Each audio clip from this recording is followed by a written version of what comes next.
თავისუფლება როგორ შეიძლება გავიგოთ ბიბლიის მიხედვით?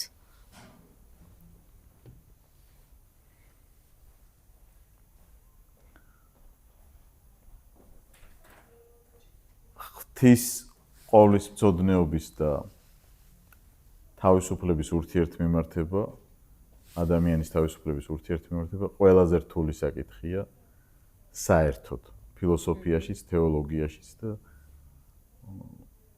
ცხოვრებაშიც ახლა თავისუფლება გვაქვს, მაგრამ შემიძლია ყველაფერი გავაკეთო, რაც მინდა. შეზღუდვებიც გვაქვს. ღმერთის სუვერენიტეტია, რომ ისი სუვერენული ნება, სრული დამოუკიდებელი ნება მოიცავს ყოვლისმცოდნეობას და ყოვლის შემძლეობას. თავისუფლებას აქვს თავისი გვერდითი მოვლენები ქრისტიანული კუთხით. ეს არის შეცდომის შესაძლებლობა, ეს არის იმის გაკეთება, რაც არ სურს, რომ შენ ღმერთს არ სურს, რომ შენ გააკეთო, მაგრამ გაქვს უფლება, რომ გააკეთო და იწვნიო იმის შედეგებიც.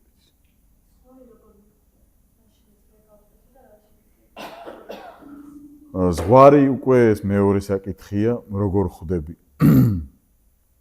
არსებობს პირადი გამოცხადების ცნება ქრისტიანობაში და ბიბლიურ თხრობაში. არსებობს სპეციალური გამოცხადება, რაც წერილობით საღვთო წერილს გულისხმობს. იქ კონკრეტულად გაწერილია, რაში გაქვს თავისუფლება და რაში გაქვს შეზღუდვა. მაგალითად, ჩარჩოსთვის ავიღოთ 10 მცნება.